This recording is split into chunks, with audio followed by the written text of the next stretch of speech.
My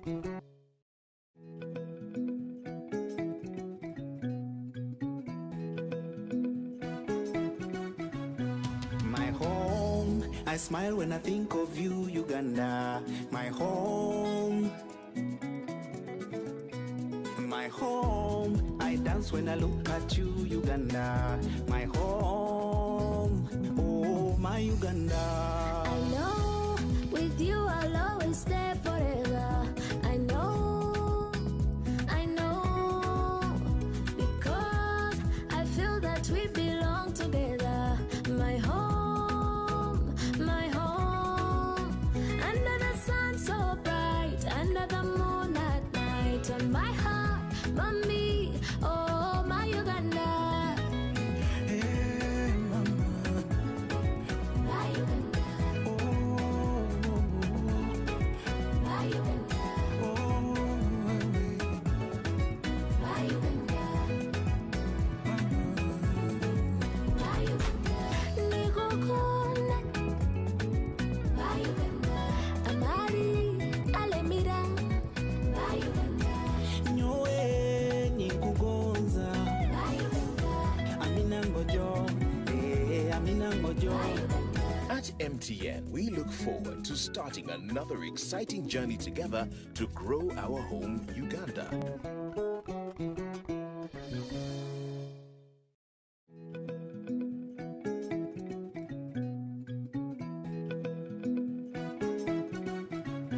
My home, I smile when I think of you, Uganda. My home. My home, I dance when I look at you, Uganda. My home, oh my Uganda. I know with you I'll always stay forever. I know, because I feel that we belong together. My home, under the sun so bright, under the moon at night, on my heart, mommy, oh my Uganda. Hey mama, My Uganda, my Uganda, my Uganda, my Uganda. Nikukune, my Uganda. Amari, alemira, my Uganda, nyoe nikugonza. my Uganda, Amina ngojo, Amina ngojo. my Uganda. At MTN, we look forward to starting another exciting journey together to grow our home, Uganda.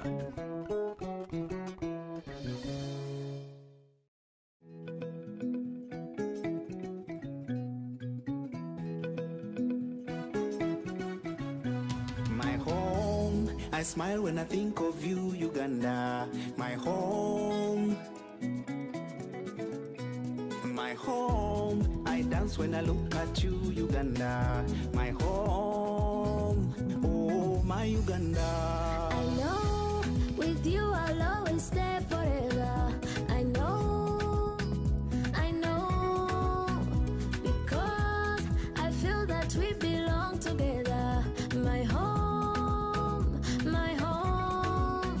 under the sun so bright, under the moon at night, on my heart, mommy, oh my Uganda.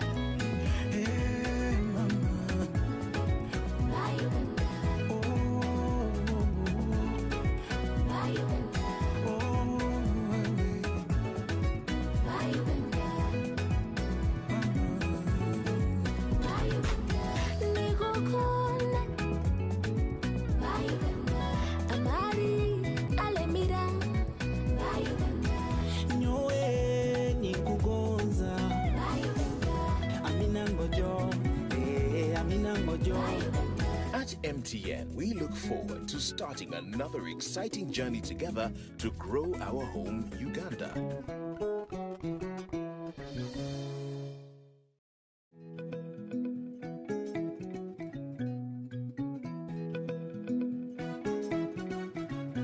My home, I smile when I think of you, Uganda. My home. home. I dance when I look at you, Uganda. My home, oh my Uganda. I know with you I'll always stay forever. I know, because I feel that we belong together. My home, under the sun so bright, under the moon at night, on my heart, mommy, oh my Uganda. Hey, mama. My Uganda. My Uganda. My Uganda. My Uganda. Nikukunda. My Uganda. Amari alemira. My Uganda. Nyowe nikugonza. My Uganda. Amina ngojo. Amina ngojo. At MTN, we look forward to starting another exciting journey together to grow our home, Uganda.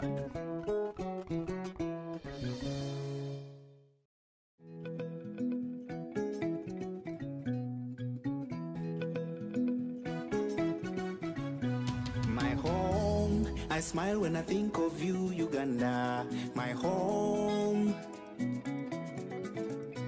My home, I dance when I look at you, Uganda. My home, oh my Uganda. I know with you I'll always stay forever. I know, because I feel that we belong together. My home,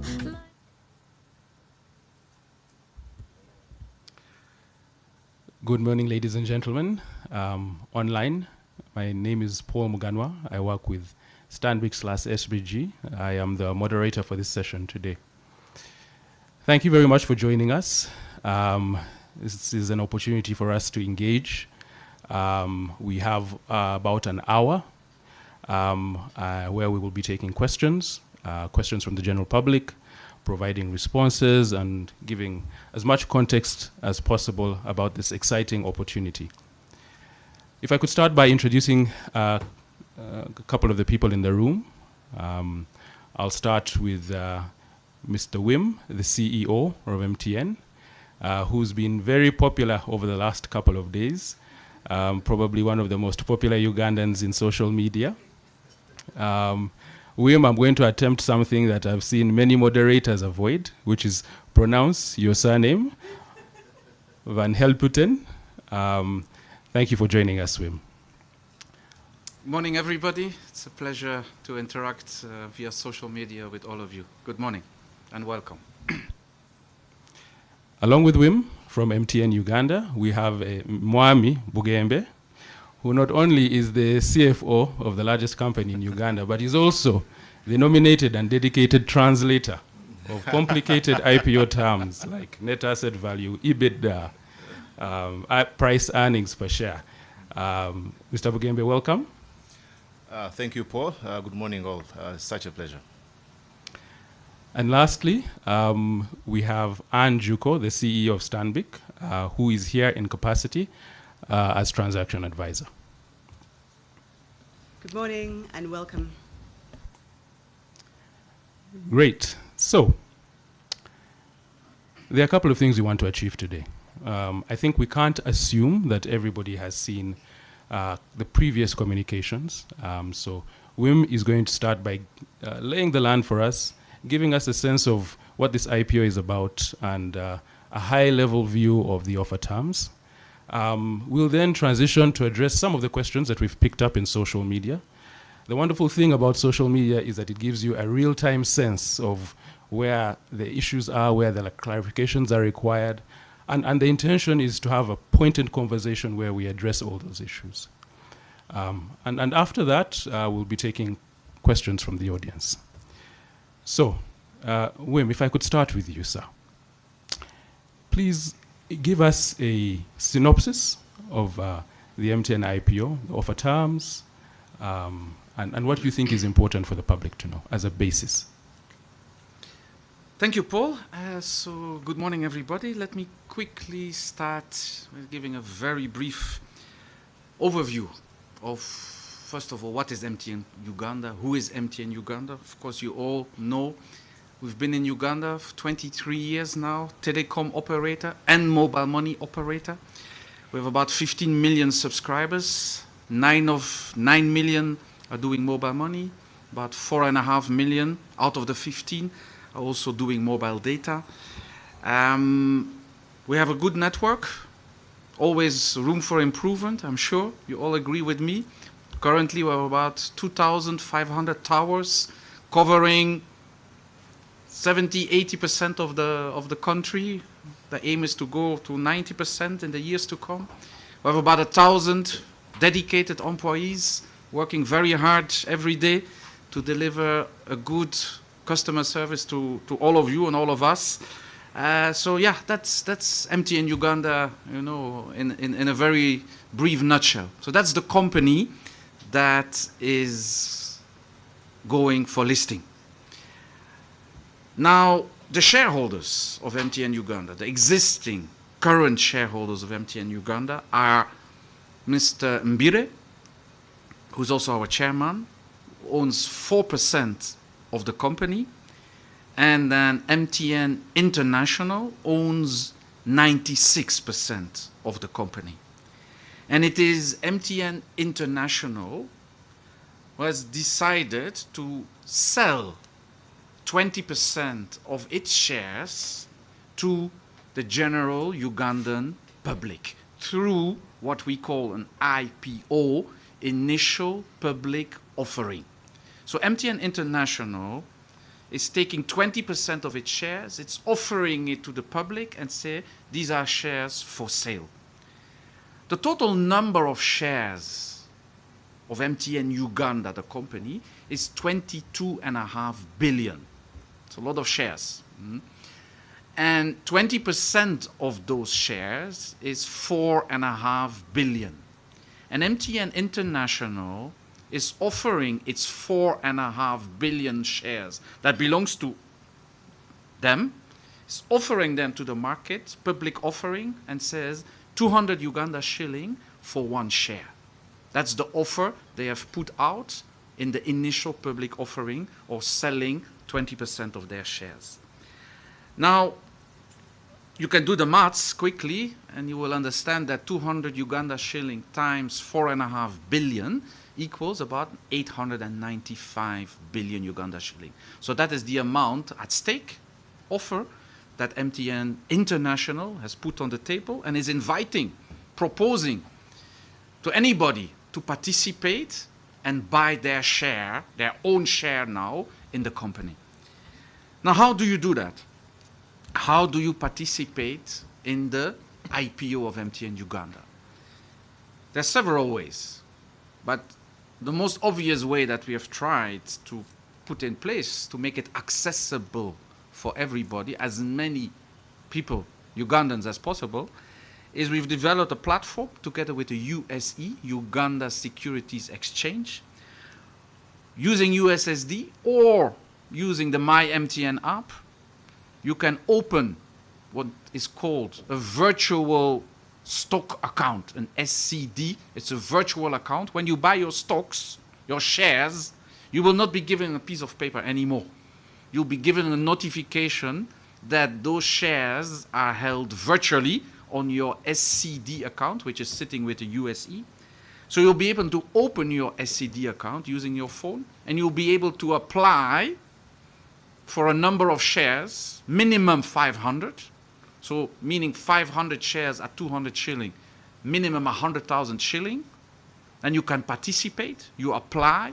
You can Uganda shilling shares on a daily basis because of some restrictions around mobile money.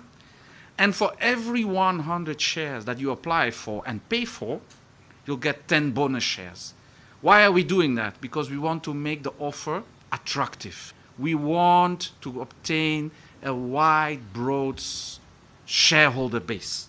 Today we have two shareholders, Mr. Mbire, MTN International. We are hoping and we are putting everything in place to make it as accessible and as attractive and as affordable as possible, so that we go from 2 shareholders to hopefully 50,000, 100,000, who knows, even more. That is the real objective, because we want to broaden the shareholder base and we want to create an opportunity for all our subscribers, all Ugandans, not just our subscribers only. Even if you're on another network, you can still participate in the IPO and apply and pay for your shares. At the end of the offer period, which is 22nd of November, we started on 11th October, on Monday. The offer, the period you can apply for, remains open until 22nd of November. At the end of that, we're going to start allocating shares. And the policy in allocating shares is a policy of Uganda first. Our brokers, our advisors, they can go into more detail to explain, maybe the question and answer session, to give a bit more flavor and detail on how that allocation policy is going to work. But the principle, the spirit of the allocation policy is Uganda first, because we want as many as possible Ugandan shareholders to strengthen the roots of MTN Uganda in Uganda, because Uganda is our home. So, Paul, I think I can conclude on that and pass the mic back to you for some more questions, answers, and some more in-depth analysis. Thank you, Wim. That was nice and concise. You touched on a point that I think gives Anne an opportunity to elaborate on. The allocation policy. Ugandans coming first. What does this mean for East Africans? What does this mean for international investors? Kindly provide some guidance. Thank you, Paul. And again, warm and bright good morning to our audience out there. The question about allocation is one that has come up severally. And people are wondering, first of all, if I come in the morning at 6 a.m., do I get a better ride than someone who comes on the 22nd of November when you're closing? And if I'm Ugandan, someone asked me if I'm half Ugandan, half Kenyan, where do I fall? So let us clarify. And this is how the allocation policy is going to work. And I'll pick up from where Wim left off, that at the core of this issuance is a need to give Ugandans a chance. So Ugandans will come first. Ugandans will be given first priority. So all Ugandan individuals will be given first priority.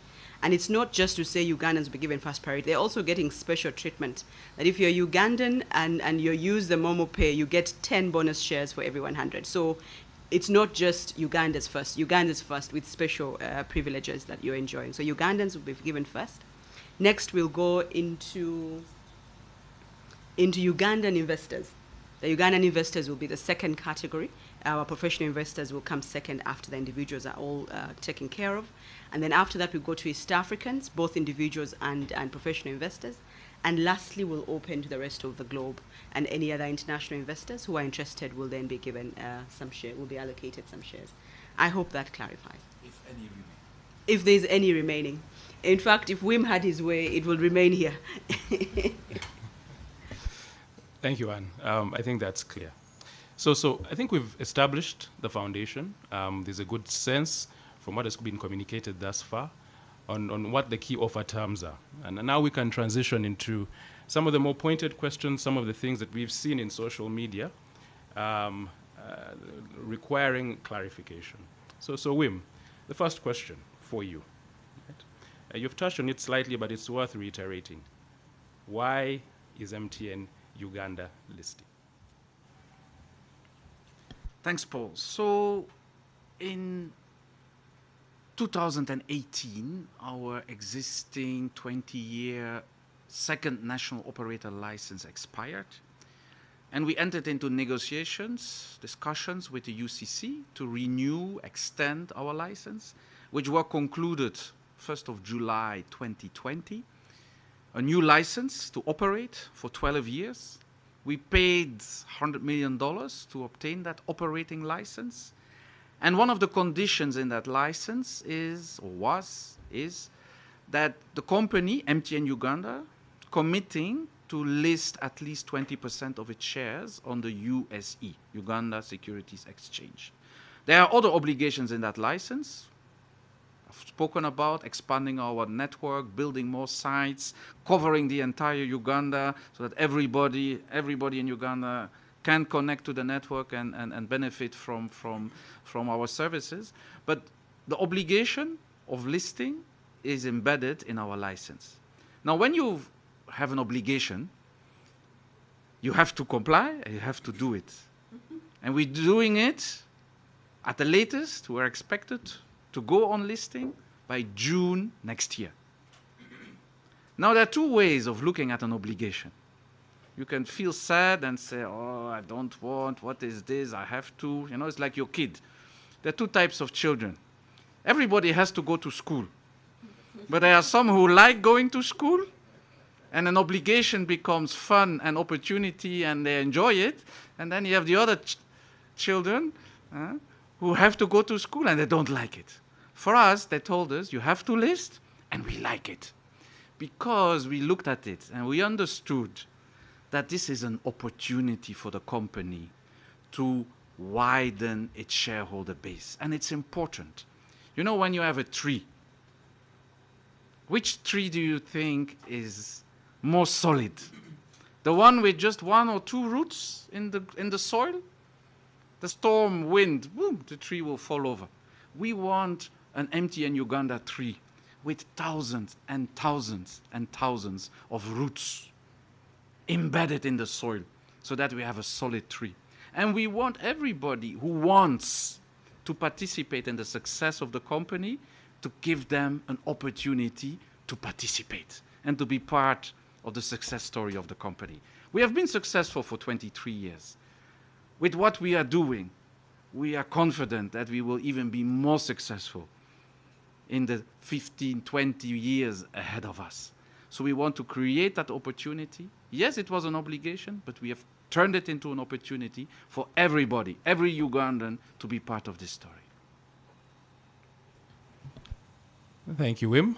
I like the analogy of a tree and solid roots and broadening shareholding. It helps visualize what MTN is trying to achieve. So thank you for that. I think we can now transition to another very topical issue. Ugandans are asking, is the soup in the company still going to remain in the company? What is happening to MTN mobile money? Is it part of the listing? Is it not part of the listing? Kindly provide guidance, Wim. Yeah, I was very happy actually on Monday, Tuesday.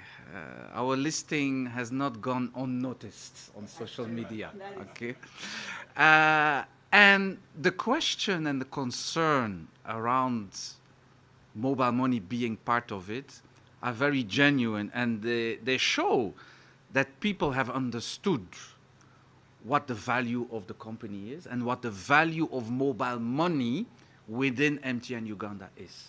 Okay, so I like that question.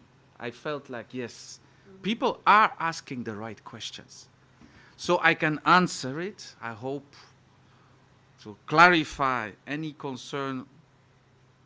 MTN mobile money is 100% part of the listed company that MTN International is offering its shares. 100%.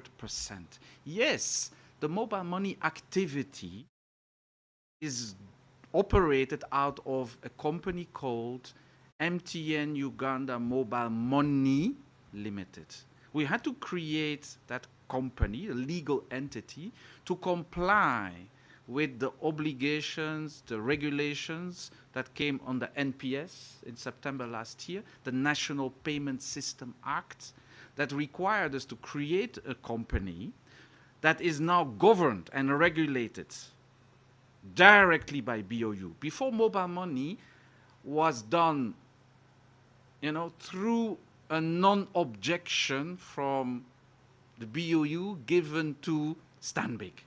That was a bit of an ambiguous kind of regulatory environment. The NPS Act clarified and said you have to create your standalone company, and we are going to regulate the mobile money activity directly.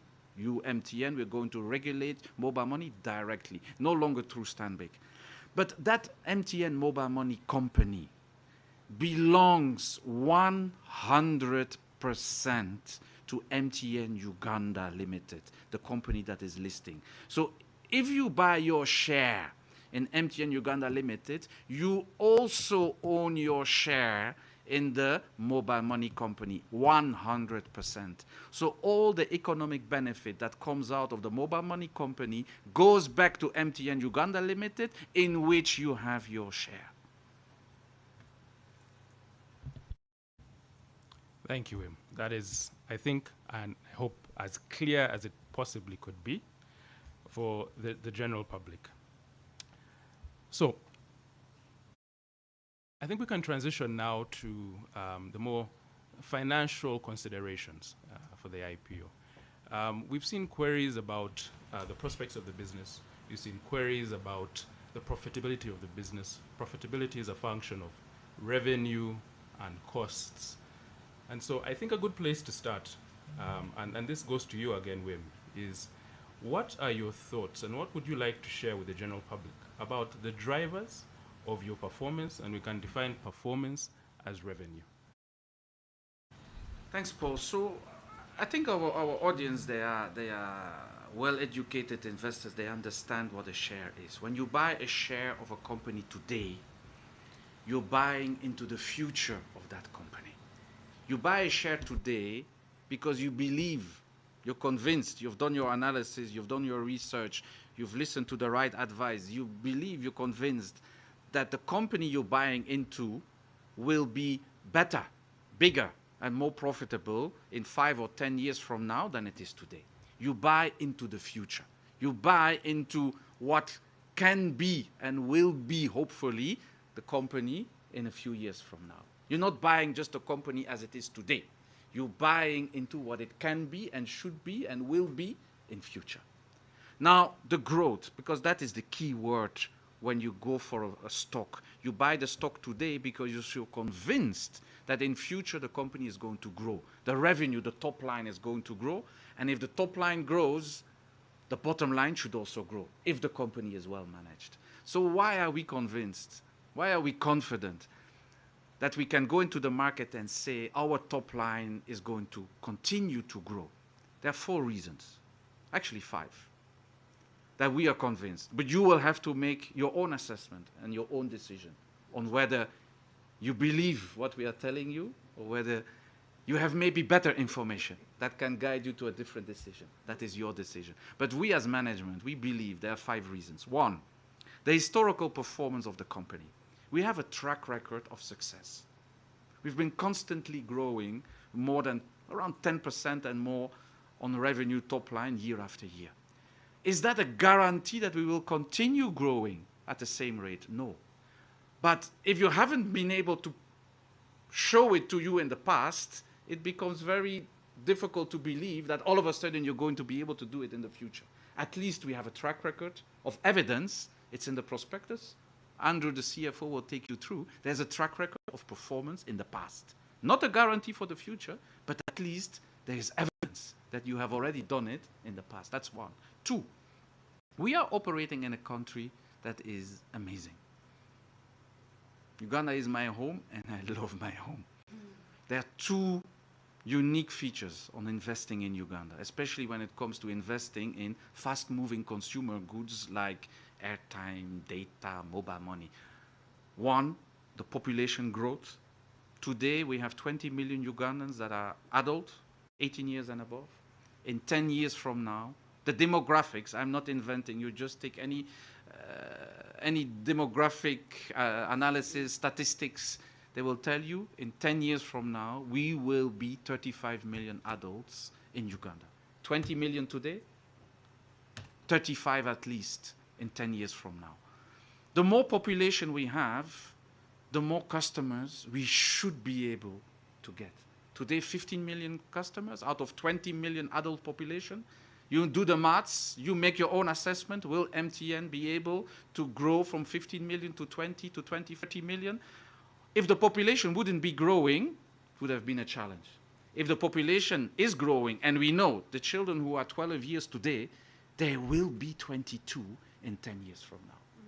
Population growth. On top of that, number two, first, historic performance. 2, population growth. 3, the economic growth. Uganda is on a track record of fast economic development. 5, 6, Paul yourself, you are the experts. You can take the audience through macroeconomics. The GDP is growing. And we have not even started counting the impact of the oil, which is also looming in the next 2-3 years. So the economy is growing. Now, on top of those 3, the historic performance, the population growth, and the economy growth, there are 2 additional drivers or reasons why we believe the growth of the top line, the revenue of MTN Uganda is going to happen, is mobile data and mobile money. We all know that voice, the growth in voice is slowly starting to slow down. Andrew will take you through the details of that. But mobile data and mobile money has amazing growth opportunities. Mobile data, today, only 1 out of 3 of our customers is using mobile data. That is low. Just across the border in Kenya, it is 1 out of 2, 50%. For us, we only at 30%. Now, what does that mean? It means that there is an opportunity to grow from 30% to 40 to 50 to 60%. As and when phones are going into the market, people will have access to data and they will start using much more mobile data than they currently do. So there's amazing growth that is ahead of us when it comes to mobile data. And last but not least, mobile money. Today, 1 million customers on mobile money. But we all use mobile money for very basic services. We do a deposit, we do a transfer, and then the person we transfer to, they do a withdrawal. Money in, money transfer, money out. That's the basics of mobile money. But that's not the future of mobile money. Again, let's drive to Busia, cross into the border, into Kenya. You look around, what are you going to see? Lipa na M-Pesa, left, right, center, everywhere. You know, or we know, that the future of mobile money is not just doing more P2P, cash in, cash out. The future of mobile money is to develop MomoPay up to the same level what Lipa na M-Pesa is today in Kenya. Why in Uganda we would not be able to develop a similar payment, mobile money payment system? We're just getting started with MomoPay, but we already know how the future in Kenya today is looking like. Why would we in Uganda not be able to reach similar levels? On top of payments, saving, lending, all those products and services that are already mainstream in Kenya, they will also come in Uganda. So the growth of mobile money, we believe, is not just more customers, but more new advanced products and services within the mobile money space. 1, historical performance. 2, population growth. 3, GDP, economy growth. 4, mobile data growth. 5, mobile money growth. Those are the 5 reasons I am confident that the top line, the revenue line of MTN Uganda is going to continue to grow and grow and grow over the next 5-10 years. Thank you, Im. That is what I would call an unambiguous response that is substantiated with, I think, a very reasonable basis. But we understand Ugandans. Ugandans are very sophisticated. It's one thing to highlight the drivers of growth, but it's also nice to hear from the CFO to give us a bit more detailed guidance, historical track record, exactly what does that mean in terms of numbers and percentage growth, and his perspective. So Mwami Bugembe, over to you, sir. Thanks, Paul. And good morning, viewers, once again. So if we look at the historical performance for MTN Uganda over the years, revenue perspective that we may explain, the key growth areas are data and fintech, or what we call mobile money. For sure, last year, the pandemic did help on data and managed to swing, many of us on working from home where we now need fiber, and, going forward, that won't change. And then we also have mobile money. So just to maybe start with mobile money, that actually accounts for a huge percentage of our revenue, almost 26%, which is even higher than data that is, between 18 to 20. So you find that mobile money is growing with the advanced revenue that Wim spoke about, and that grew by about 33% year on year. Okay, and remember last year we gave away, I would say, free P2P, where you could send mobile money to each other free of charge for about 3 months during the pandemic, and that was I would say an opportunity loss of about 15 billion. But when you look at the growth now for data, which went up by about 28% year on year, it's very clear on the revenue growth. So if we were to look at it from a performance perspective, so if I just get 2 years, just 2019 versus 2020, you will find that revenue grew by 9.3%, but our EBITDA, that's after adjusting for all the cost, grew by 15%. And it's a clear strategy we have at MTN Uganda to ensure that you are growing profitably. There's no way your cost will grow higher than your revenue. And it's not just once off. So the efficiency program that we run is very clear that we have sustainable savings, and this continues. So when you bring it way below the line, after adjusting for all our investments, the capex, amortization, depreciation, the new funding, and the new loans, you end up where your profit after tax grew by 19% year on year. So yes, like Wim says, what do you expect going forward? What percentage will it grow? My question would be, when will you stop using data? When will you stop using mobile money? Okay. And let's not forget voice. Yes, we know the future is data and fintech.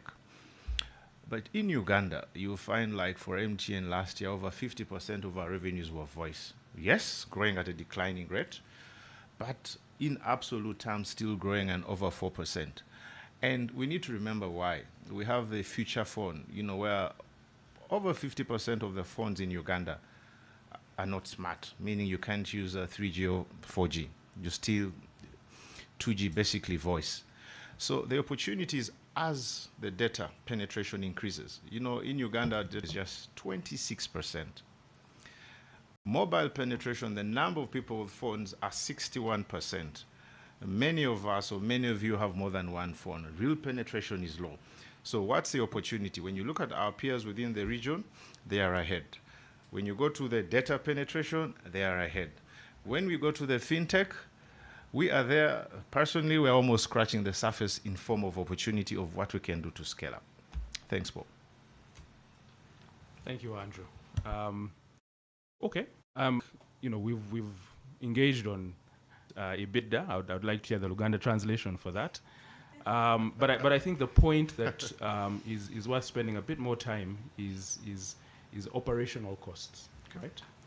And the context, what I've seen on social media, the queries about your operating model, outsourcing.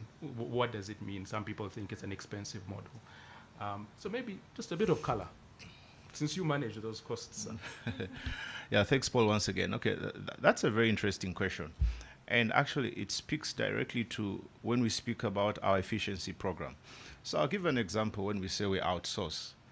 Back in the day, we owned our towers, the masts that we build and put on our active equipment, and we sold these to ATC. Now, think about it today. When you're expanding, you would find back in the day, MTN is here, and our competitors are here and there. Today, when you outsource or after we sold them, if you're going to a new location, you're all using one tower. So which means the operational costs are down like month on month. Even the acquisition or capex cost is down. So these are part of efficiency. So outsourcing and even some other services I'll call like maintenance is a good thing. So if you look and say, our vendors that we work with for managed services, you have 2 or 3 different operators using the same site. The same vendor is going to maintain, even if the sites are next to each other. It's cheaper to put fuel or to share power on the same site. So you get these efficiencies, and telecom is, especially data is expensive in form of capex. You all know you want better quality. You need more coverage. and that means you're investing more. So when you've outsourced this and you are sharing these masts, or even the managed services is being pretty much shared within the same region, these are part of the synergies that we derive, and those are one of the only reasons our costs are lower than revenue, and our EBITDA or profitability is higher than our revenue growth. Thank you, Andrew. Andrew, I'm going to stay with you for the next query, and it's about MTN Uganda's debt levels. So we saw a large number of 612 billion shillings, and Ugandans were wondering, is MTN over-leveraged? Are you being too aggressive with your debt? Thanks, Paul. Yes, it's a good question, but we are not over-leveraged. Last year in February 2020, we acquired or concluded a syndicated medium-term loan for 5 years of $100 million. And this was to fund our CapEx program. We repaid an existing medium-term loan that was coming to its conclusion, and we repaid about 78 billion. And of course, we have a revolving credit facility that we use it for, and also to manage our working capital. And we had to pay for the license. As you're aware, we acquired a new license for $100 million.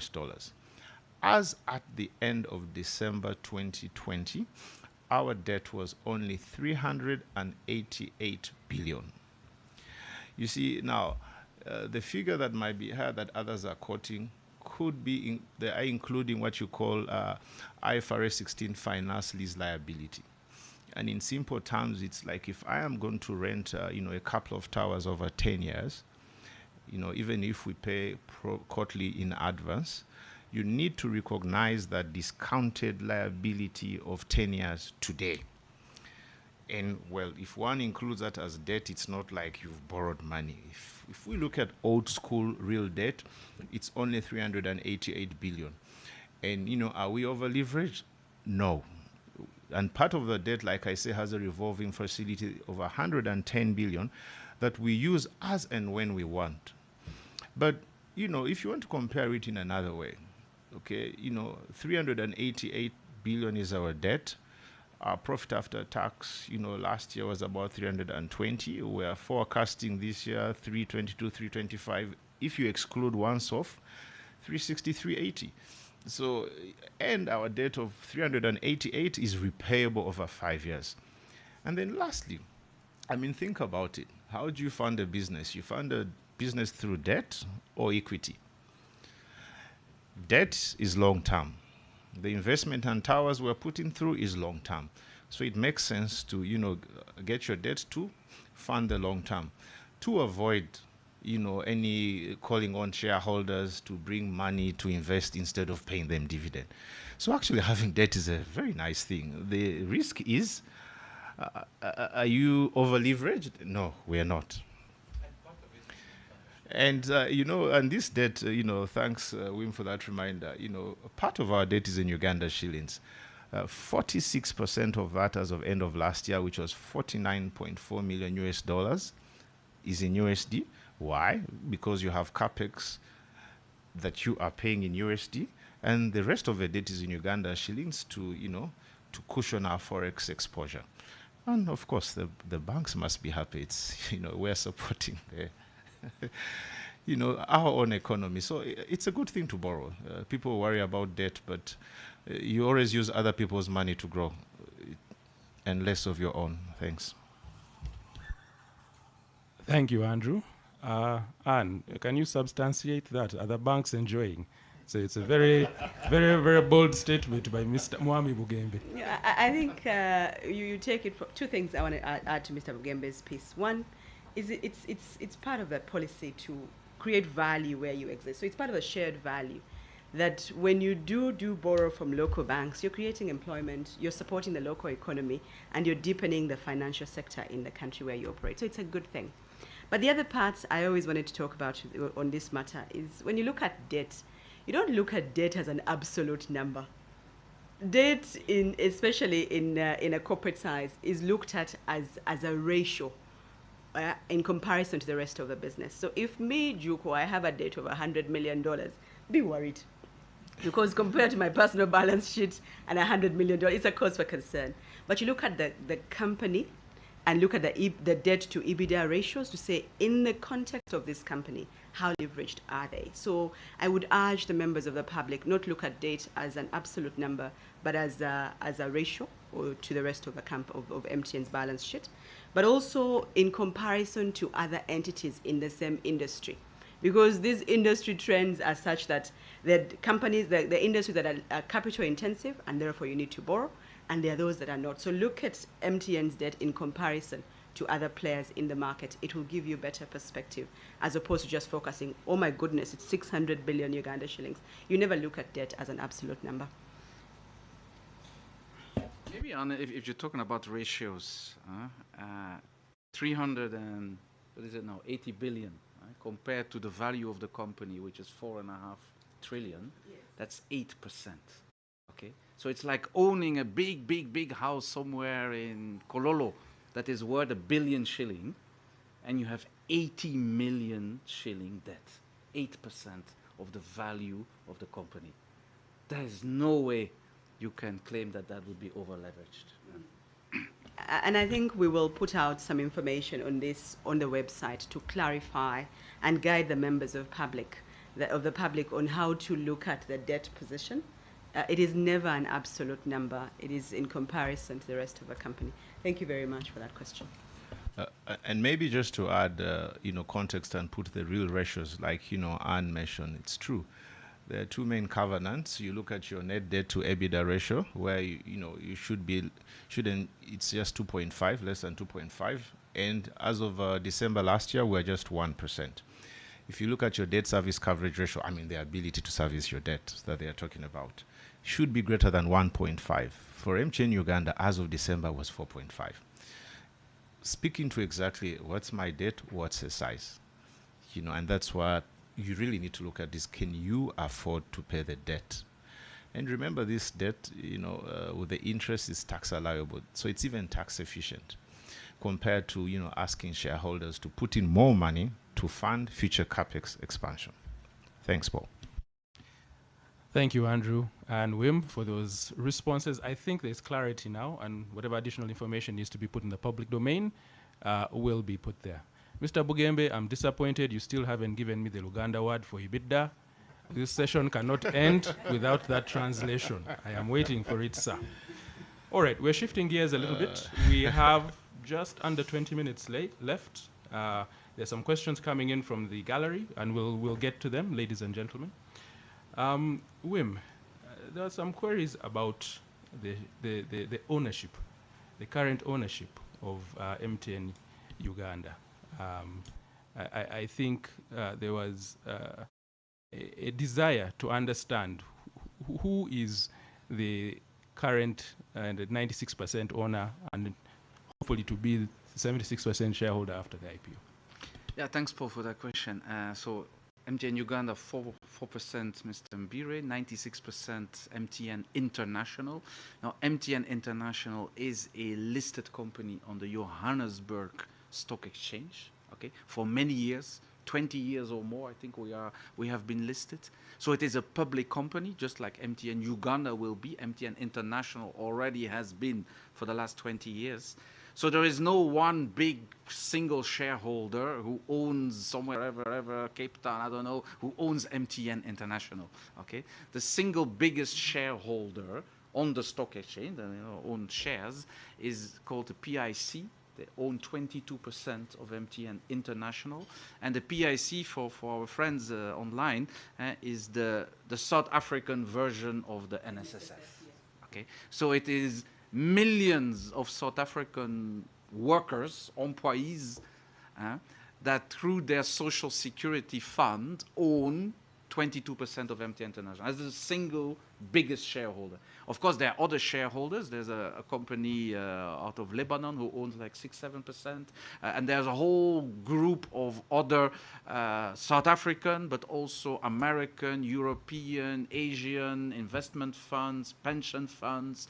I mean, we have a very, very, very broad South African, African, and international shareholder composition. So there's no one single individual who would own and would decide whatever happens with MTN International. Not at all. Okay. We can also provide, I suggested that, it's public information, it's nothing. The register on a daily basis, basically they're publicized and you can verify the owners of MTN International on the Johannesburg Stock Exchange. Every day it is available. So I suggest we also make that information specifically available for anybody to verify. The PIC is the number one, 22%, not 52.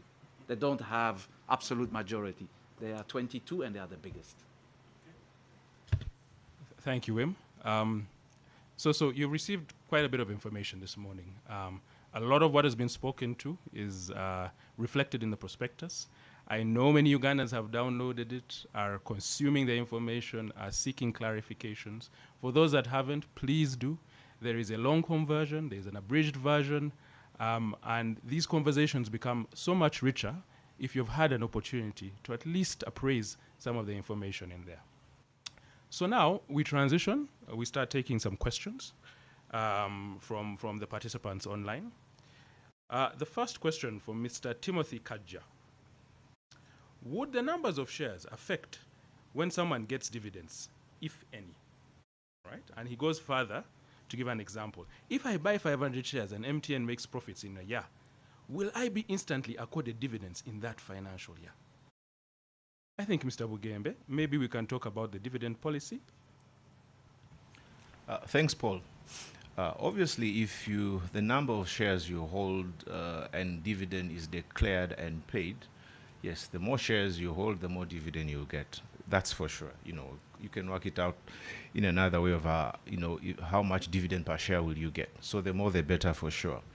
So at MTN Uganda, our dividend policy is quite clear that in the medium term, we will pay at least 60% of our profit after tax. So your payout ratio is at least. We've had a good track record of paying dividend over the last couple of years, and I think this is what is very important. And, if you look through our prospectus, you'll see the dividends we've been paying.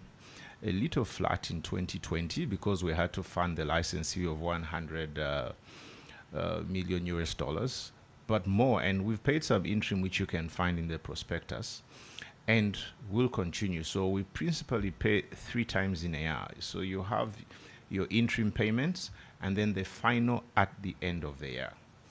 So yes, at the end of the year, you get your dividend, the number of shares, and then you distribute. So you will be eligible.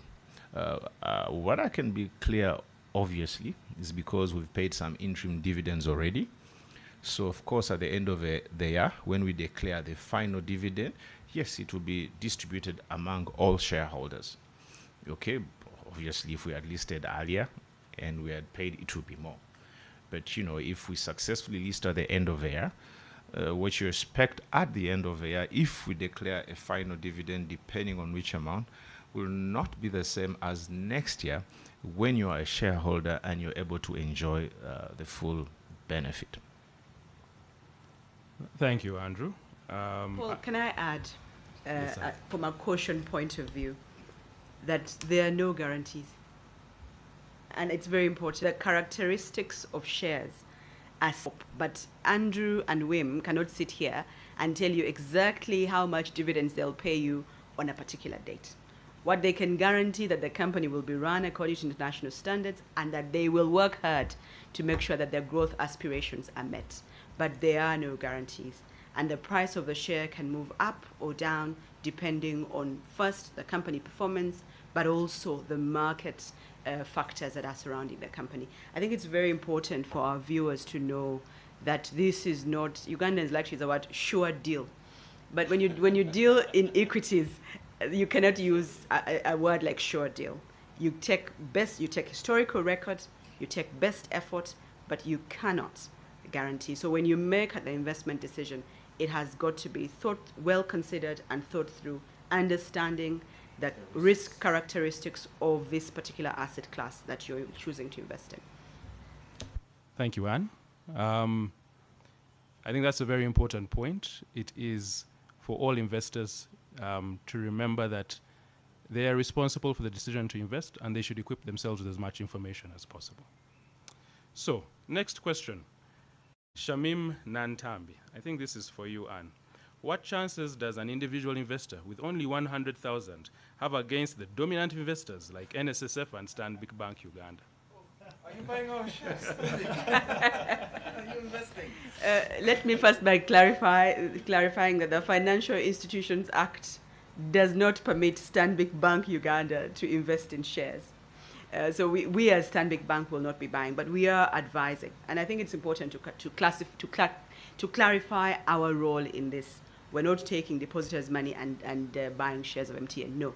We are supporting MTN in three ways. One, as a transaction advisor, providing technical advice on how to get processes that have to be followed and the regulatory hurdles that have to be jumped to be able to be ready, produce a prospectus that is acceptable, and sound out investors and be able to really, really manage from the beginning to the end, getting MTN ready to list. That's one role that we play. The second role, we are the lead receiving bank, meaning that all the monies that we collect in this IPO will sit with Stanbic Bank eventually. I note that there are two other receiving banks, Standard Chartered Bank as well as ABSA. They will also be receiving, but ultimately we lead, so the money will sit with us eventually. In that role, we do three things. We're responsible for settlement, making sure we received your money, we've acknowledged receipt. We will take care of the reconciliation at the end of the day to say, person X, Nantambi, gave us 100 million, she will receive shares worth 100 million. And if there are any refunds in case of an oversubscription, we are also responsible for the refund back to Nantambi, where we have the amount requested for minus the shares you've been allocated. The balance will be sent to you. I have to note that all these transactions are free of charge. You will not be charged if you use mobile money or even the bank account. Your transactions, as far as IPOs, will not have any transaction charges. So that's one question that they have out there against the forces of big investors like NSSF. I want to clarify yet again on the allocation policy. The issuer, MTN, has said they want as many Ugandans as possible. So the Ugandan individuals will come first, up to an amount of 5 million. So from 100,000 to 5 million Uganda shillings, you are guaranteed full allocation of what you subscribe for. That if you put in any amount from 100,000 to 5 million, you will get all your shares. I think that's important. So you're not competing against these guys. That's number one. Number two, that if there is any oversubscription beyond the 5 million, the allocation will then be prorated, so that we make sure that everybody gets an equal chance. But it's important to note that all subscribers have one share, one vote at the AGM. So it's not like somebody will have a louder voice than yours just because you have fewer shares. What the fewer shares mean that when it comes to allocation of dividends, like Mr. Mwami Mugembe told us, you will get dividends in proportion to the shares you hold. I hope, Mr. Nantambi, that is clear, that you're not, it's not a David Goliath thing, you're not fighting against these big things. You have equal rights, and your rights will be protected going forward. We might see you want to add something. No, I think, Anne, you should also add that the reason why you as a bank are not allowed to invest in shares is because they come at high risk. And Bank of Uganda cannot allow that the deposit money that you are holding, you're going to invest in risky investments. You are allowed to do treasury bills, yes, okay, because they come at a much lower risk. So I think it's really important that you stress, yes, the share price can double, triple, who knows, but it can also go down, or it can also go down very much. Those are the risks that I think every investor has to be cognizant about. The gains can be high, but the losses can also be there in absolute worst case scenario. Investing in equities and stocks comes with risk, and we all need to be cognizant of the risks that are there and to be, able to take an informed decision. I think it's important that we don't perceive that we try to, sell something that is secure while it comes with risk. All right. Thank you, Wim, and those are very candid responses. There is nothing like a return without risk. And so the principle being highlighted here is the risk-reward relationship. bear praise the opportunity. A question from Vicky1008. Wim, do you want to take this? I'm the one expected to pay the dividends, so I'll answer how we are going to do that. So, for all the potential, I mean, all the shareholders that will apply through the MIPO, through their phone, they will also receive their dividends, possible future dividends. I have to speak with caution. My advisor advises me to speak with caution and not with guarantees, but dividends will be paid via mobile money. You will receive your dividends fully through mobile money, free of charge. We're not going to charge you for receiving that dividend. The same way, as Anne already explained, in case of a possible refund or partial refund in case of oversubscription, we will also refund the money through mobile money. That is for the shareholders who joined, using mobile money. And then the others, there are other ways, easy portal, bank accounts, the more traditional way, of course, through your brokers, will also get your dividends on your bank account if you have subscribed using the more traditional channels of applying and participating. If your payment process clearly asks you to do three things. One, to identify yourself fully, which is with your national ID. The second part, it asks you to choose a broker who will be your go-between between you and the market. And the third part, it asks you your preferred mode of payment. You can pay, you can choose that I will receive my refund and my dividends via Momo Pay, and you tick that box. If you prefer to your account, you tick that box. So you have choice. You as the investor have choice. But I want to add something that MTN is really trying to encourage to make this, one, a green IPO. So we want as much as possible steer away from paper. And if you use the *165 *65 hash, you will get bonus shares, and you will also have no charges on your Momo Pay account with regard to this transaction. Thank you, Anne.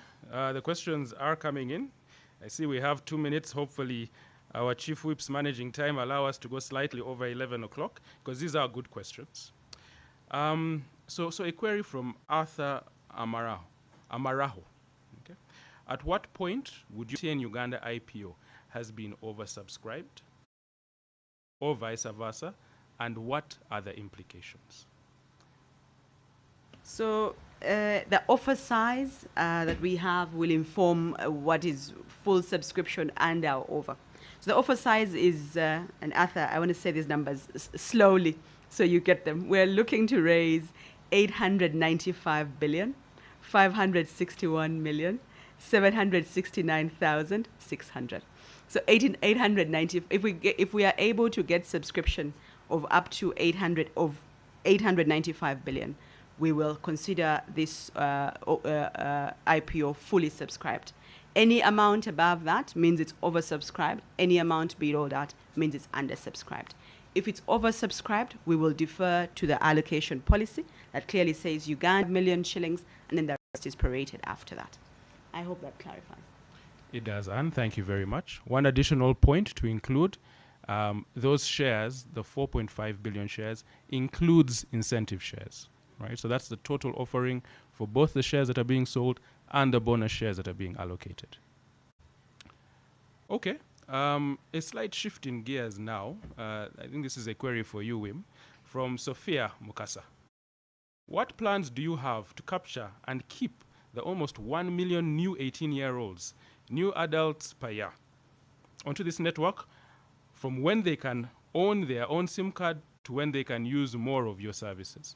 So it's a question really about capturing the new demographic and ensuring that they're a sustained client. Okay, thanks for that question. So we have a specific youth product. It's called Pulse.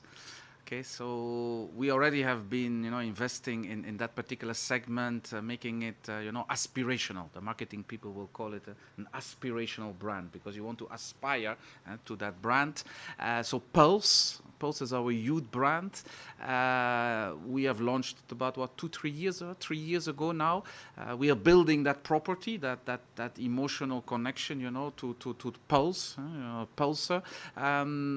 We tap into, you know, the youth and offer those particular Pulse products and services, and also create, you know, digital lifestyle. I think the youth today, 18, 20-year-olds, they have moved on. Still seeing me with some papers here, but for them, they say, what is this guy doing with his papers? And my team laughs at me every day when they see me coming with my papers. They're digital, 18, 20-year-olds. They are already having a digital lifestyle, and they're also aspiring to a more digital lifestyle. So Pulse is not just about this bundle. It creates the whole ecosystem of enjoying and enabling a digital lifestyle, where, you know, we have a new social media platform that we've launched, Ayoba. It's called Ayoba. We launched about a year ago.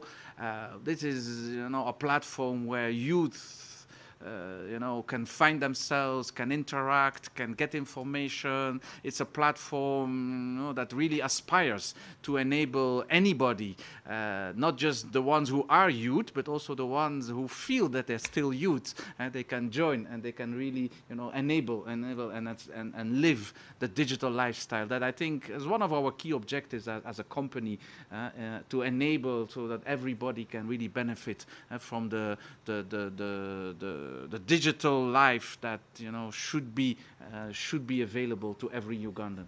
So yes, we are working very hard to capture the youth with an aspirational digital value proposition. Thank you for that, Wim.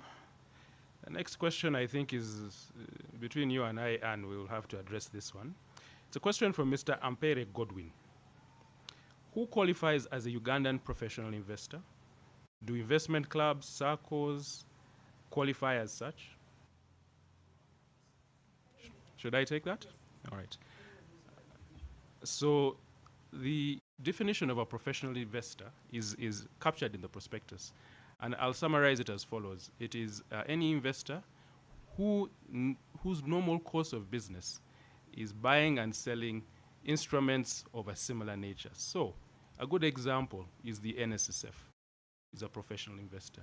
Is a lot of the asset managers in Uganda. Those are professional investors. Buying and selling instruments. They're in the business of investing. But for purposes of this IPO, we've defined SACCOs as part of the retail Ugandan investors, right? And we recognize that there's a multitude of SACCOs. They vary in size and capacity and sophistication.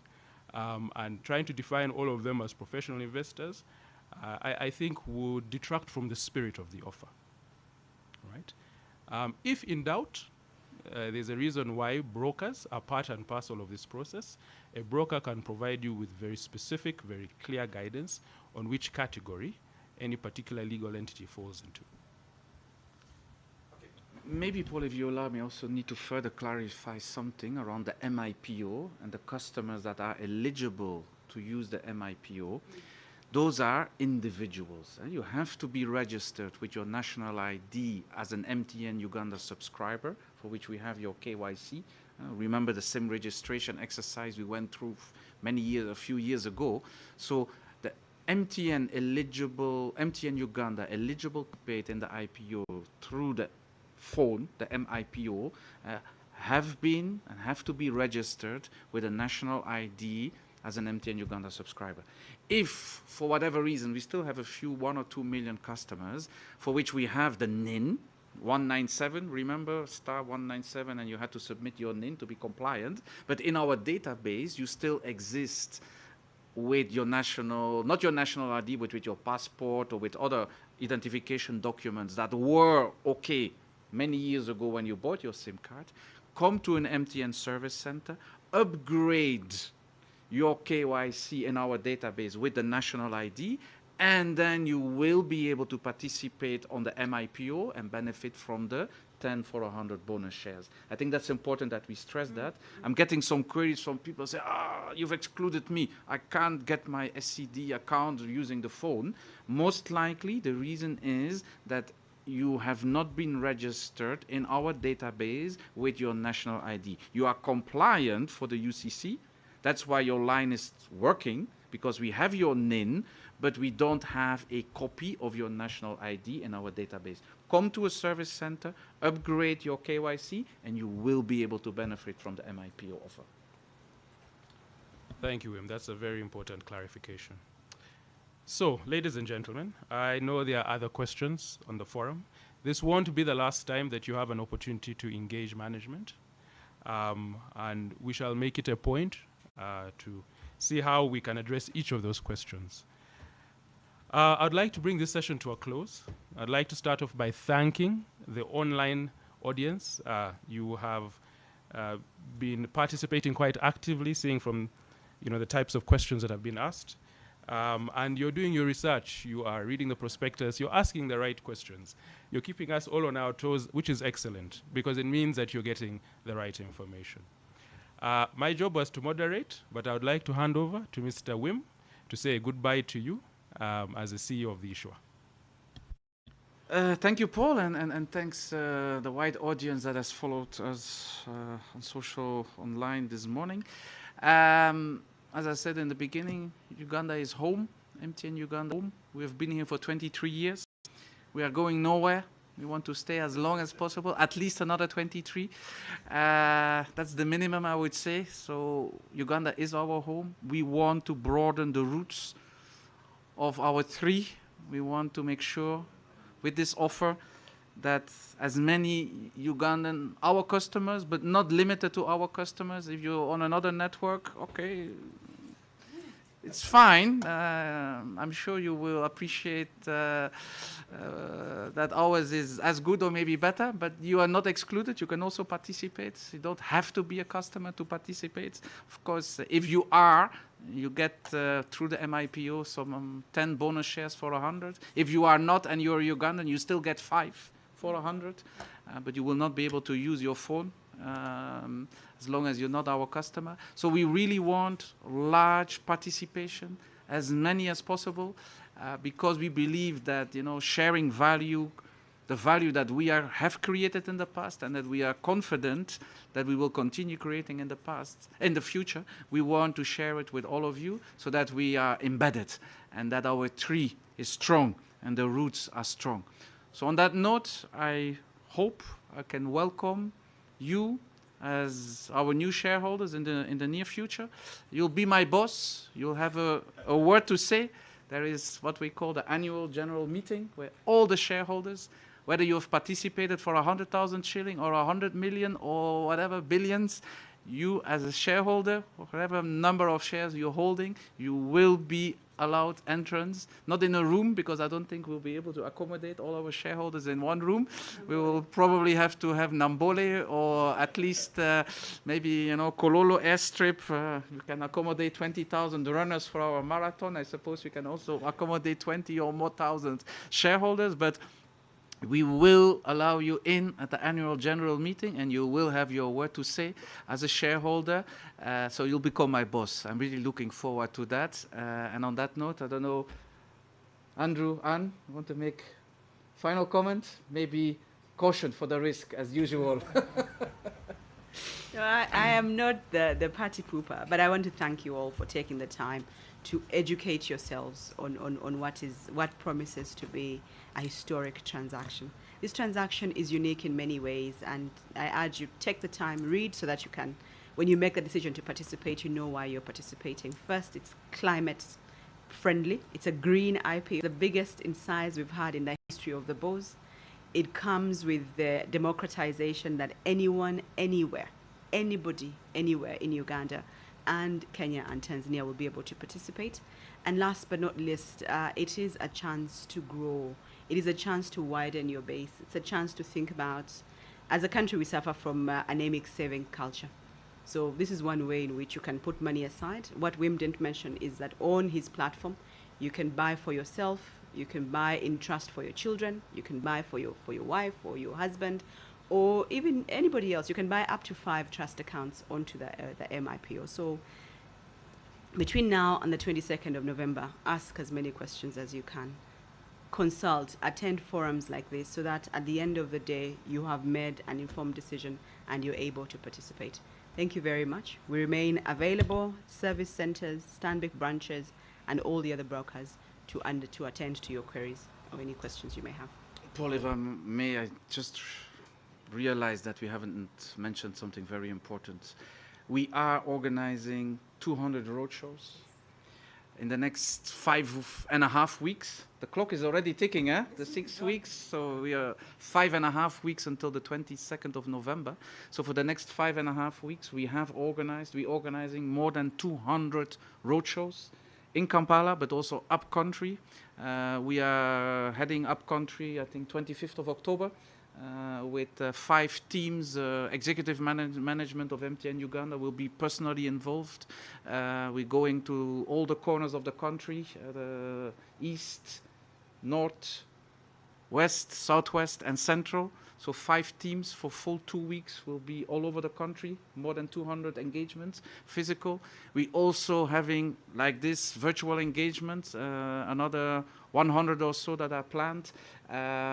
If you want further assistance, you can also come to any of the 189 MTN shop service center outlets across the country, from Kisoro to Yumbe to Sia. If I take the 54 outlets, physical outlets across the country, where brokers are sitting. They are already there today. It's not like they're going to be there. They are there. Go to Abim MTN Connect store. You will find a broker who can assist you, who can give you more information, who can help you. We are really trying to make this accessible to as many people in Uganda as possible. Okay, so I'll just say thank you to all. It's indeed been a pleasure. The only thing I can add is, investing in equity or shares is just an alternative way for some of you who already have investments to diversify. But for this offer, for just 100K, it's also an opportunity for those who want to invest for the first time. And, like Women Ann mentioned, you can invest, for your son, for your kids. I got a WhatsApp from one of my nephew, and he's 17, and he's saying, is he allowed to invest? And, I was impressed because, you put your money in the future. And, the beauty, like I mentioned, is what we offer is, to be honest, like a right. It's a right to have data. It's a right to financial services. So, this week we were happy when we saw the tweet from the state minister from ICT. Every Ugandan deserves the right to have a smartphone. So I think we need to push that narrative. So thank you once again, and we're humbled.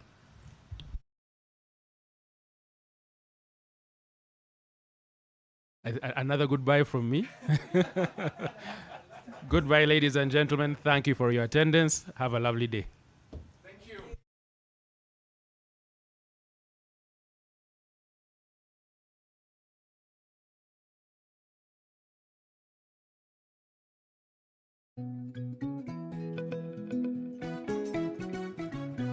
My home, I smile when I think of you, Uganda. My home. My home, I dance when I look at you, Uganda. My home, oh my Uganda. I know with you I'll always stay forever. I know, because I feel that we belong together. My home, under the sun so bright, under the moon at night, on my heart, mommy, oh my Uganda.